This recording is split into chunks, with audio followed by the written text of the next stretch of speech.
Di puncak itu banyak makam, ada anjing gonggong. Nah anjing itu kakinya patah. Pas gue obatin itu ya, nggak tahu berapa menit gue lupa. Anjing itu diem. Mas, misi mas, jangan ngalangin jalan. Itu 2 orang.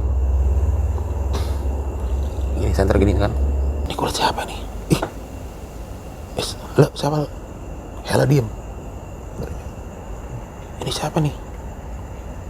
Itu semuanya kita berempat melihat. Badan orang, mukanya anjing.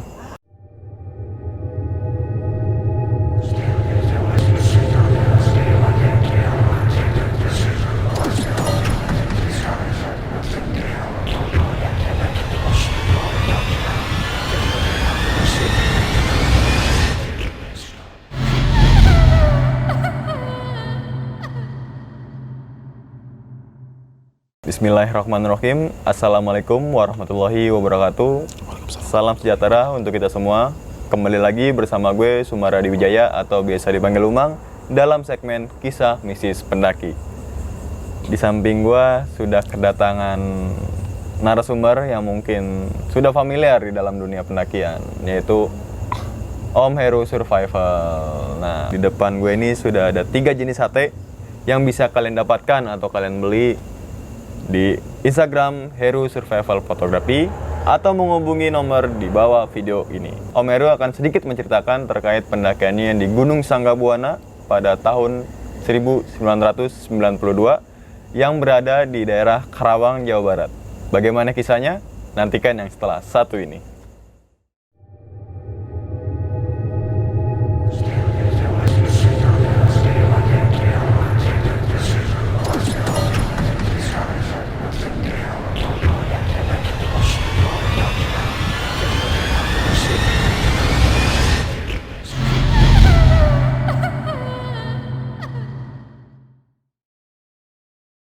Tahun 92 itu kita dulu ada namanya Jambore. Jadi Jambore Mapala. Mungkin cakupannya mungkin apa ya, waktu di tahun itu masih sejawa ya. Pas sekarang namanya TWKM, tuh Cari Kenal Medan. Di zaman gue itu Jambore. Nah, Jambore itu kita acaranya di Gunung Parang, Purwakarta. Camp, terus sembari latihan rock climbing. Wah, di acara itu, tuh banyak lah, beberapa mapala. Ke sana, kalau nggak salah 2 malam, ya manjat ya pasti biasa lah gantian, karena zaman itu yang punya pelatihan air itu sangat terbatas sekali. Jadi kita ngantri lah. Selesai dari situ, ada teman gua namanya Hele orang Manado. Dan dia tinggal di Karawang. Dia bilang begini, dari sini ke tempat gua, ke rumah gua, jelasan pulang. Ya boleh lah. Jauh nggak? Ya lumayan. Singkat cerita ke tempat dia. Ternyata rumahnya gede banget, juragan. Dia bilang nggak nyangka loh. Ini gaya lo kayak, mohon maaf, kayak seruntulan gembel. Nah, inilah ternyata lo juragan. Enggak, biasa aja gue. Itu kan babe gue. Nah, di rumahnya dia kita istirahat, bebersih, sama mandi segala macam, makan. Terus dia bilang begini si Hele itu. Waktu itu gue tempat Hele gue cuma berapa orang ya? Kalau nggak salah gue bertiga. Jadi sama Hele itu 4 ya. Tapi gue lupa nih, agak lupa. Tapi gue panggil sebutan namanya lah, Cemong, Jack, dan gue panggil Sirin lah dia. Karena waktu itu dipanggil karena dia sering batuk-batuk, obat batuk itu lah, gue nggak bisa sebutin obat batuk ya. Apa gitu, pokoknya panggil Sirin, Cemong, dan Jack. Nah, rumah itu bagus banget ya, masih ada kayak ada sawah-sawah. Si Hele bilang begini, naik Gunung Sanggabuana yuk. Gunung Sanggabuana. Emang ada di Karawang Gunung Sanggabuana? Enak aja, lo pikir daerah gue kering gini-gini, daerah gue nih lumbung beras. Ya kan benar, emang daerah Karawang itu lumbung beras. Kita gitu, lumbung beras. Terus kesana gimana? Udah, di sana enak. Warung banyak, air banyak. gue senang dong. Cuman kan pas waktu itu memang kita emang bawa perlengkapan sih ya, kayak tenda apa segala macem. Dibilang begini, gak usah bawa tenda, gunungnya pendek 1.200 sekian, gue lupa ya, 1.200 sekian. Kapan kita ke sana? Besok aja pagi kita ke sana berangkat. Wah, atau berapa jam dah? Dari Purwakarta Kerang, gue udah lupa itu berapa jam. Sampai sana tuh siang. Gue kalau nggak salah desanya apa ya, lupa ya. Kampung situ apa Magra Buana, gue lupa banget ya. Ya mohon maaf kalau gue salah kata atau salah ini, gue lupa. Mohon maaf. Sampai di desa itu, banyak warung. Banyak juga apa orang-orang yang datang wisata loh. Ini gunung apa sih, tempat wisata nih? Kayak di puncak? Enggak. Emang boleh ke gunung pakai sarung? Enggak, itu peziarah. Kalau gila lu, jangan macem-macem lu. Ngapain naik ini? Oh, gue balik lah. Gue paling males kayak gitu kan. Udah enak. Emang berapa jam? 4 jam. Masa gunung 4 jam? Makanya gak usah bawa tenda. Serius loh, iya. Asli gak bawa tenda. Cuma bawa fly seat, matras. Di atas banyak warung-warung. Serius lo, jangan bohong lo ya. Sampai itu sana tuh siang. Ya kan? Karena itu tempat itu bener enak banget tuh tempatnya. Anginnya sejuk, lihat sawah. Itu asli gue situ mager situ di warung itu. Akhirnya kita mendaki. Gue nggak tahu deh itu yang izinnya gimana, gue gak ngerti. Jalan naik. Ya berdoa dulu kan. Lewatin kayak perkebunan kopi, apa sayur. Wah, pokoknya enak banget tuh jalan tuh. Sekitar jam 1-an, jam 2-an. Nah, gue kaget pas pertengahan jalan. Hah? Jalur? Ada kuburan. Gue diem. Lo nggak salah jalur nih. Kagak deh. Emang benar pas kita mendaki itu berempat. Memang banyak juga ini peziarah. Nggak lama. Pas udah berapa jam. Lama-lama tuh tanjakannya ekstrim.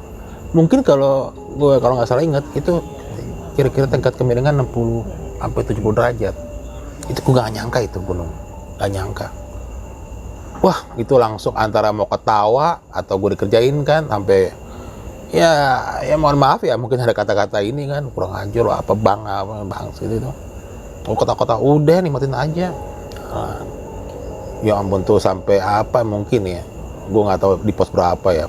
Tuh ada kita ada berapa istirahat ya, ada 6 pos atau berapa, gue udah lupa dah.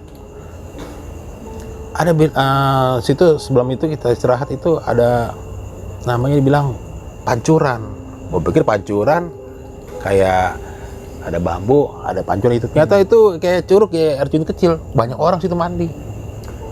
Nah, yang gue heran kan di situ ambil air segala macam, kita ada berhenti dulu sini. Ini orang pada apa? Kayak mungkin tapakum ritual. Ya mohon maaf ya. Kok di kali itu banyak CD. Ya gue nggak tahu lah, silakan, cuma arti CD itu apa, bukan CD kaset. Buset deh, gue bilang. Mungkin kalau Mapal sekarang bilangnya mungkin pengotoran ya, mungkin. Gue jalan.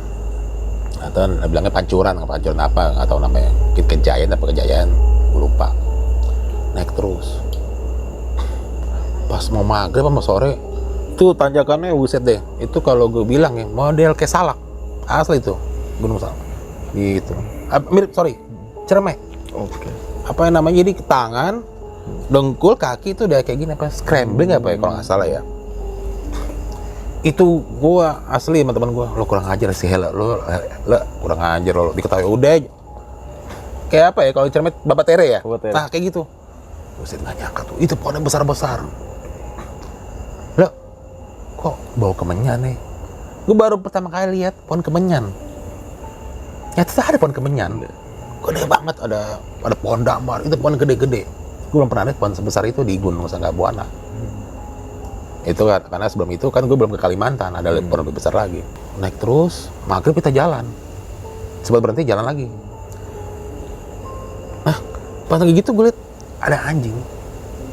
Gonggong. Nah, anjing itu apa ya? Kakinya patah. Kasihan banget teriaknya, gitu. Tuh teman gue kayak ada mau ini, itu maksudnya digonggong, ditimpukin. Gue bilang jangan nimpuk lah, nggak boleh begitu. nggak tahu gimana gue refleks. Kebetulan di carrier gue ada P3K. Ya anjing kampung gimana sih, anjing kampung. Itu kalau nggak salah pas maghrib kita mau jalan. Apa nih anjing ya? Karena dulu waktu itu gue punya anjing handler. Gue ambil kotak P3K tuh, anjing itu diem. Kakinya tuh luka, nggak tahu luka kenapa itu. Gue perbanin. Ya kalau teman gue bilang, hati-hati jangan dijilat. Ada yang bilang najis, gue bodo amat karena gue ingat gue punya anjing. Itu gue obatin, ya gue perban, dikasih obat merah ya dulu ya, belum ada betadin ya, obat merah. Udah nih, terus anjing itu inilah masuk ke dalam hutan. Ya baru mau ini, tapi anehnya tuh anjing itu bulunya bagus, tapi bener luka, tapi nggak patah gitu, kakinya Pincang lah ya. Diem, tapi sepanjang pas gue obatin itu ya, nggak tahu berapa menit gue lupa, anjing itu diem aja. Tapi ininya lidahnya nggak ini, entah gua kalau di Islam kan kalau kena itu kan tinggal itu doang pakai pasir kan, emang kena gue ininya lidahnya ya tinggal ini pasir aja, apa bilangnya najis. Gue jalan terus gitu kan, sampailah di puncak dan gue juga kaget. Di puncak itu banyak makam, banyak warung-warung, banyak warung. Ternyata banyak peziarah.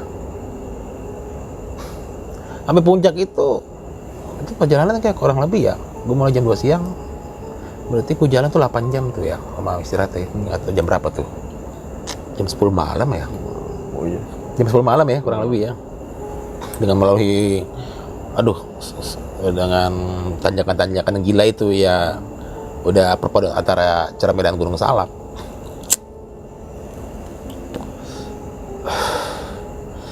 Dan itu banyak peziarah. Makamnya bukan makam, ada bilangnya makom, ada beberapa, mungkin ada mereka ritual. Ya gue ngeliatin aja, ya kan. Nah,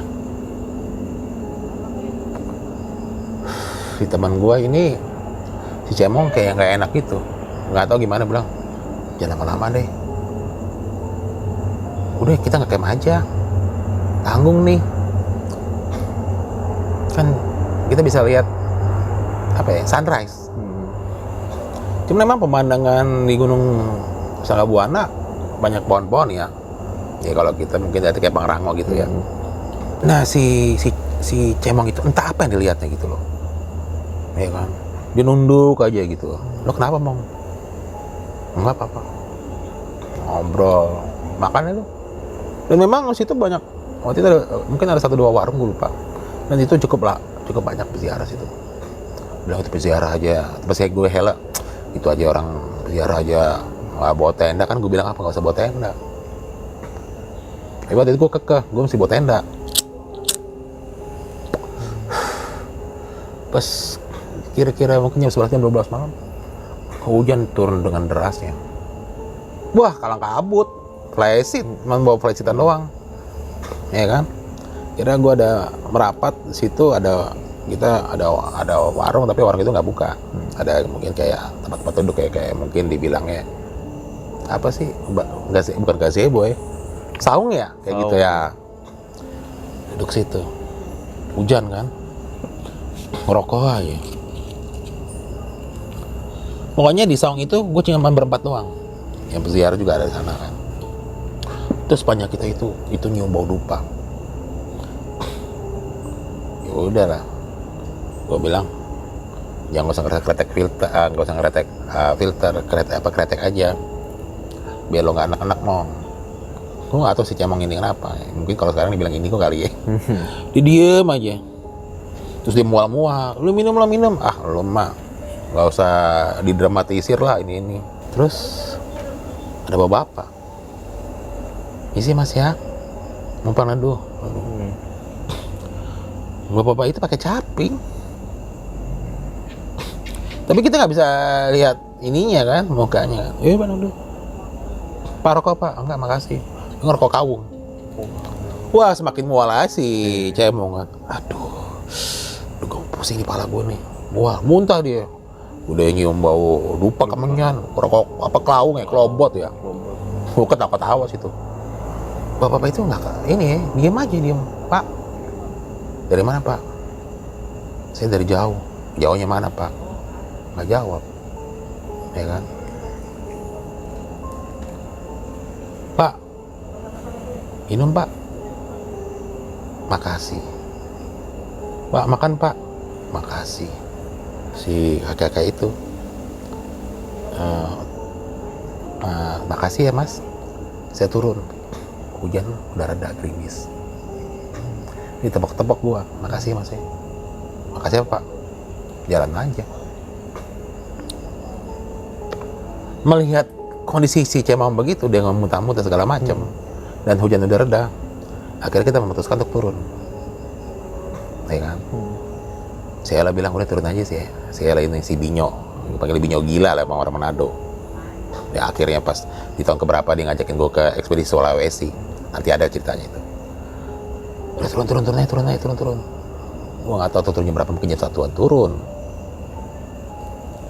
Entah di pos berapa gue nggak tahu itu. Entah halusinasi atau apa, di bawah senteran. Senteran dulu belum ada headlamp, gue pakai senteran yang besi itu tuh, apa sih itu? Nggak tahu, lupa mereknya tuh. Ini gue liat siapa nih? Lo siapa? Hela diem. Ini siapa nih? Itu semuanya kita berempat melihat. Badan orang, mukanya anjing.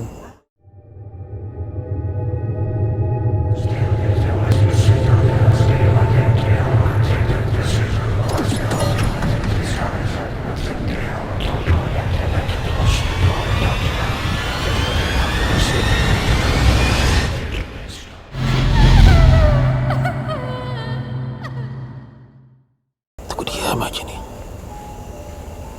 Dan anehnya badannya orang gitu ya, anjing. Terus kepalanya kan dia tuh ngebelakangin apa, dia di depan kita kan, depan kita di jalan gitu kan. Loh, ini orang kok kepalanya, lo tau kan anjing kan begini. Iya. Terus tiba-tiba gini dong, lo tau nggak kalau kita muter kepala kan segini dong ya, ini segini deh.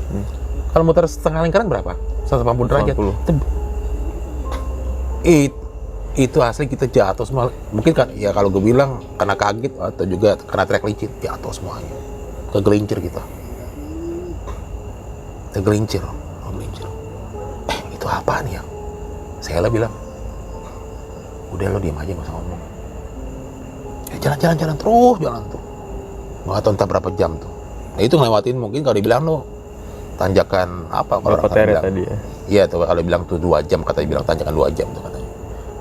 Itu jatuh-jatuhan gue tuh. Tahu sendiri kalau habis hujan kan trek licin. Jatuh-jatuhan.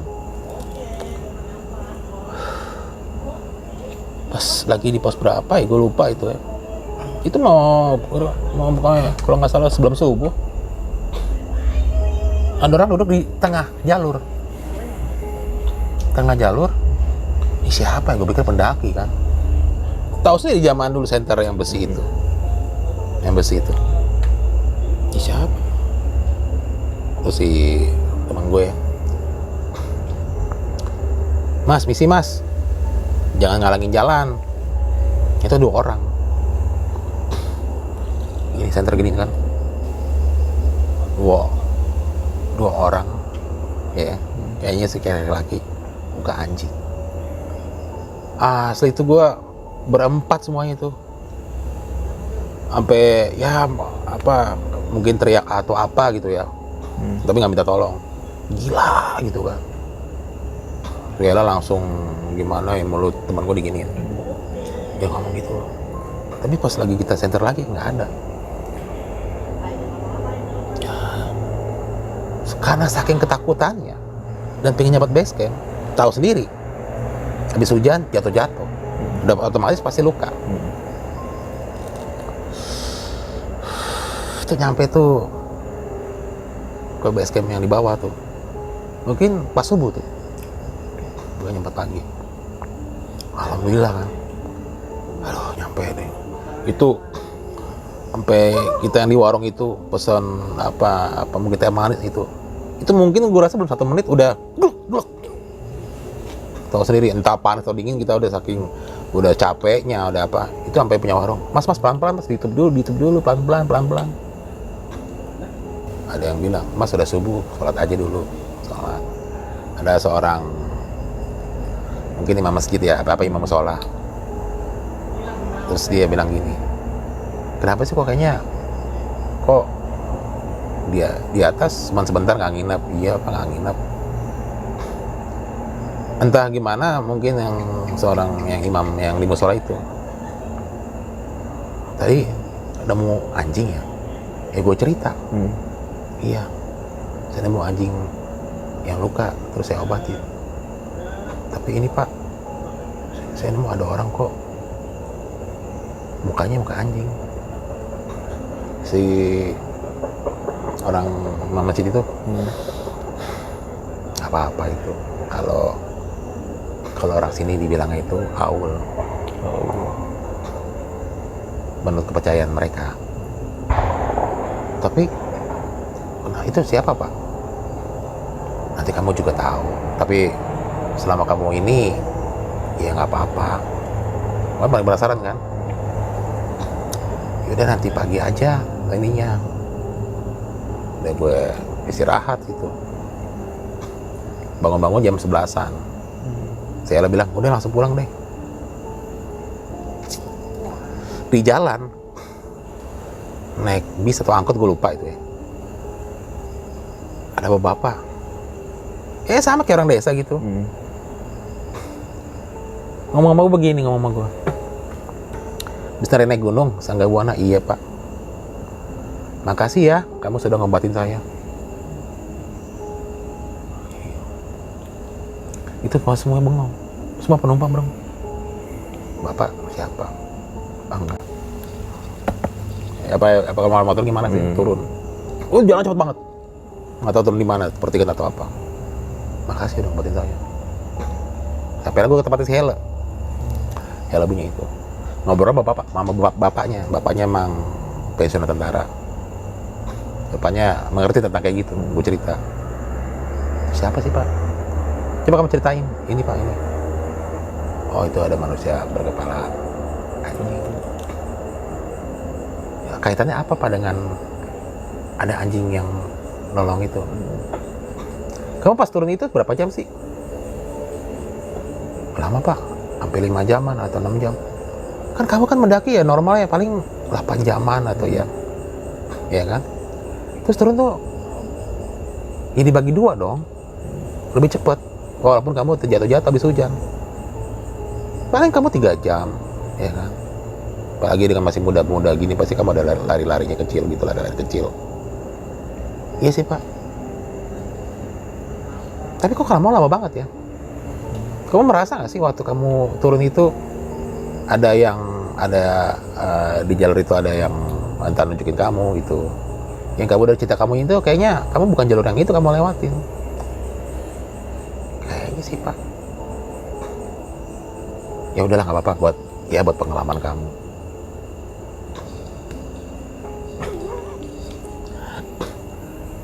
Jadi ternyata normal itu kalau kita turun 2,5 jam apa 3 jam dengan kondisi normal ya. Kalau hujan paling 3 jam itu ya, kondisi tanah basah.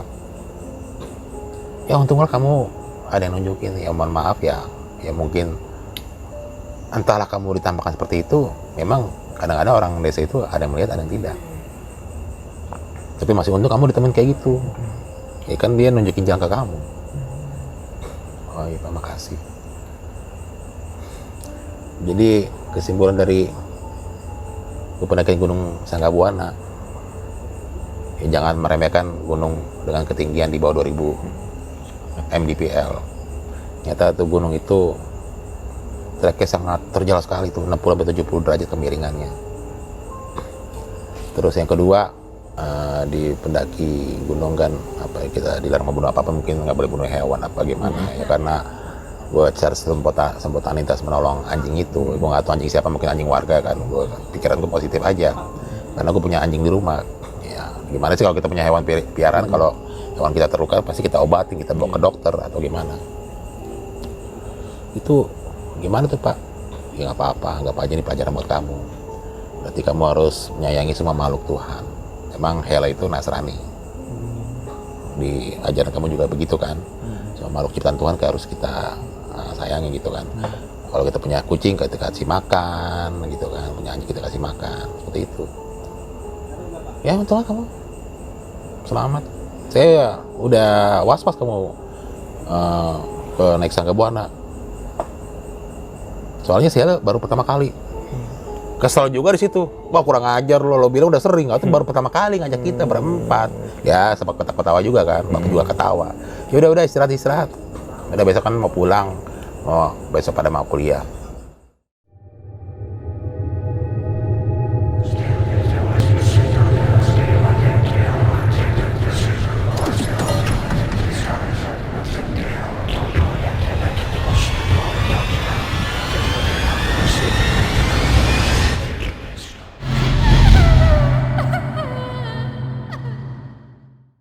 Teman-teman semua, cerita dari Om Heru ketika melakukan pendakian Sangga Buana yang memang bisa dikatakan ada sosok manusia berkepala anjing, Om ya. Itu kalau boleh tahu Om, yang sosoknya itu badannya kan manusia, kepalanya anjing tapi dia muter 360 derajat. Itu dia setengah 180 ya. Itu dia memakai baju atau memang pakaiannya gimana tuh yang sosok gitunya? Celana doang. Celana doang, berarti Badannya berbulu. Badannya berbulu. Kakinya kaki orang, celananya segini. Nggak pakai alas. Bukan pakaian seperti prajurit, tidak ya? Iya. Cuma pakai celana pendek. Iya, sebenarnya segini. Berbulu, tangannya tangan manusia udah seperti biasa. Bentuknya iya, tapi berbulu semua. Oke. Serem banget. Oke. Tapi ya tidak mengganggu, tidak meneror. Ya mungkin juga dia di tengah jalur itu mungkin menurut gue mungkin dan teman-teman ya udah lewat jalur sini gitu mungkin. Dan bisa jadi ucapan terima kasih Om. Mungkin karena ya. udah menolong Ya, anjing itu kan. Nah tadi juga udah sempat singgung sama Om Heru, jangan meremehkan gunung. Iya. Entah itu gunung yang ketinggian 2000, Iya. 1000 gitu kan, iya. atau 3000, Iya. tetap rendah hati dan gunung itu tidak memandang bahwa kalian tuh udah naik gunung tuh berapa kali itu nggak mandang Om ya. Iya. Oh gue udah sering naik gunung ini kok gitu kan, iya. santai aja gitu kan. Pasti semua ada, seperti Om Heru selalu singgung, ada sebab dan akibat. Om. Iya, tetap mesti itu. Tahu. Nggak boleh meremehkan. Ternyata hujan. Hujan kan? Kan bilangnya tektok sebentar. Sebentar. Bawa tenda, bawa plastik. Iya, gitu kan? beresit. Nah itu ambil sisi positifnya dalam video ini dan buang sisi buruknya Om ya. Iya. Jadi kan video ini pembelajaran. Tadi pengalamannya Om Heru itu. Karena Ki Hajar Dewantoro juga menyebutkan bahwa setiap orang adalah guru dan setiap tempat adalah sekolah. Seperti itu. Nah, jadi teman-teman semua, cerita Om Heru ini bukan untuk menakut-nakuti teman-teman semua nih yang ketika melakukan pendakian gunung Om. Disangkanya kan nanti untuk nakut-nakutin itu enggak. Ini jadikan sebuah pembelajaran Om ya. Nah, sempat juga disinggung sama Om Heru 3 poin itu, jangan mengambil sesuatu kecuali gambar, jangan meninggalkan sesuatu kecuali jejak, dan jangan membunuh sesuatu kecuali waktu. Iya. Gitu. Nah ini harus kalian pahami dulu, dan memang banyak sekali kejadian-kejadian atau kasus-kasus yang memetik inilah Om Iya. gitu kan, metik ini bawa itu sampai akhirnya pas turun kejadian lah. Iya. Itu memang bisa dikatakan kita bilang di luar batas nalar Om ya. Yes, itu tadi sebab akibat. Iya. Kita nggak mungkin mendapatkan suatu kejadian di luar batas nalar kalau kita tidak menimbulkan sebab nih. Iya. Yang penting jaga etika, jaga perilaku, jaga sopan santun, jaga diri, jaga teman semua. Itu harus jaga. Selain basic ilmu penyita alam ya, tata krama juga harus kalian pahami seperti itu. Jika semuanya berkesinambungan, kalian sudah melakukannya, insya Allah pendakian atau perjalanan kalian akan aman-aman saja tanpa ada sedikit pun yang memang di luar batas nalar. Ada lagi Om, pesan terakhir Om untuk teman-teman semuanya Om.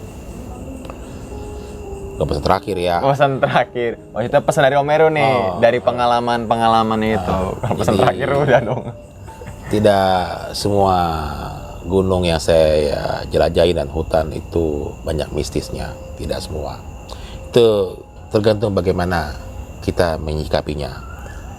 Jika Anda mendaki gunung, menjelajah hutan, mengarungi sungai, menyelami lautan, memanjat tebing, Anda harus punya ilmunya, Anda ikutin prosedurnya, Anda harus tahu perizinannya, stamina Anda bagus, Anda menguasai teknik survival dan segala macam, ada aplikasi darat, peta, insya Allah selamat.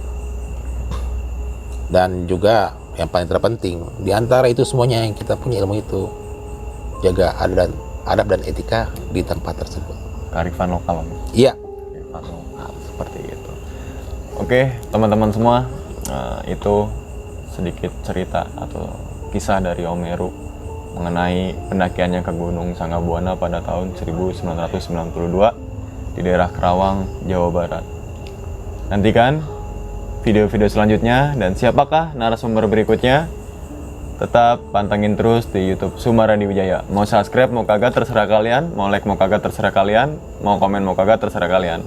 Intinya adalah itu adalah hak kalian masing-masing. Sekian video kali ini dan sampai jumpa di video-video berikutnya. Wassalamualaikum warahmatullahi wabarakatuh. Waalaikumsalam warahmatullahi wabarakatuh.